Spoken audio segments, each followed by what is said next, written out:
आप देख रहे खबर प्लस 100। आज की खास खबर, भिवंडी शहर के विकास के लिए विधायक महेश चौघेले दिखे तत्पर। विधायक महेश चौघेले ने भिवंडी पश्चिम के विभिन्न मुद्दों पर किया आयुक्त अजय वैद्य से मुलाकात। भिवंडी के पश्चिम में महापालिका स्तर पर हो रहे पानी की किल्लत, रोड वाइडिंग, शहर के विकास जैसे कई मुद्दों को लेकर भिवंडी पश्चिम के विधायक महेश चौघेले ने मनपा आयुक्त अजय वैद्य से मुलाकात की। इस दौरान आयुक्त अजय वैद्य ने विधायक महेश चौघेले के सभी मुद्दों को गंभीरता से संज्ञान में लेकर संबंधित अधिकारियों को जल्द से जल्द सभी मुद्दों के निराकरण के आदेश दिए। वही हम आपको बता दें कि मनपा की आयुक्त अजय वैद्य विधायक महेश जी चौघेले का सत्कार किया। मनपा के सभी कर्मचारियों और अधिकारी के बीच सत्कार तथा सम्मान का कार्यक्रम संपन्न हुआ। आगे देखिए क्या कहा हमारे प्रसार माध्यम से विधायक श्री महेश चौघेले साहेब यांचं आमच्या इथे महापालिकेमध्ये मनापासून हार्दिक स्वागत आम्ही करत आहोत आणि त्यांची थर्ड टर्म ही आमदारकीची आहे।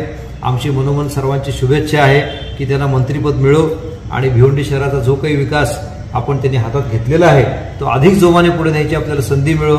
त्या दृष्टीने फंडसाठी सुद्धा आमची आता चर्चा झाली आणि चौघेले साहेब आग्रही आहेत की आपल्या भिवंडी शहराचे जे रोड वायडिंगचं काम जे होतं ते आचारसंहितेच्या काळात थांबवावं लागलं होतं, आता ते काम लवकरात लवकर सुरू करू म्हणून त्यांनी आम्हाला इथे सूचना दिलेली आहे। त्या सूचनेचा आदर करून आम्ही तत्काळ ते काम सुरू करत आहोत।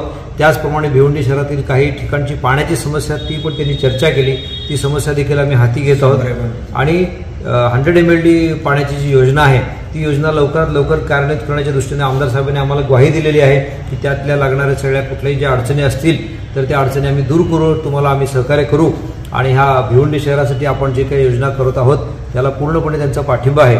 त्याचप्रमाणे आता आम्ही काही नवीन प्रोजेक्ट डिस्कस करायला बसलेलो आहोत आणि याबद्दल त्यांचे मनापासून आभार।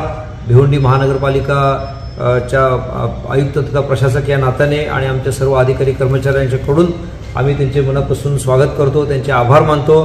त्यांचं सहकार्य कायम महापालिका प्रशासनाला राहिलेलं आहे, ते यापुढे देखील राहो। आजपर्यंत अनेक अनधिकृत बांधकामाचा विषय असो किंवा रस्त्यांचा विषय असो, कचऱ्याचा विषय असो, सर्व बाबतीत आमदार महेश चौघेले साहेबांनी आम्हाला खूप सहकार्य केलेलं आहे आणि आमची अपेक्षा असेल की यापुढे देखील सहकार्य होईल। त्याचप्रमाणे भिवंडी शहराचा संपूर्ण जो काही सर्वांगीण विकास आहे यासाठी जो लागणारा निधी आहे आणि यासाठी लागणारं जे नियोजन आहे त्याबद्दल माननीय जिल्हाधिकारी साहेबांच्या समोर आम्ही काही प्रस्ताव घेऊन जाणार आहोत आणि त्यासाठी आमदार साहेबांचा आम्हाला पाठिंबा लागणार आहे, त्याच्याबद्दल त्यांनी अनुमोदन दिलेलं आहे। अशा रीतीने हे आज आमचं एक नवीन पर्व सुरू झालेलं असं मी समजतो। नवीन सरकार आलेलं आहे, नवीन निवडणूक झालेली आहे, आमदार साहेबांनी तिसऱ्या वेळा परत निवडणूक जिंकून दाखवलेली आहे। तर मला खात्री आहे की या त्या आनंदाच्या प्रसंगामध्ये आपण हे सर्व काम मोठ्या जोमाने पुढे नेऊया।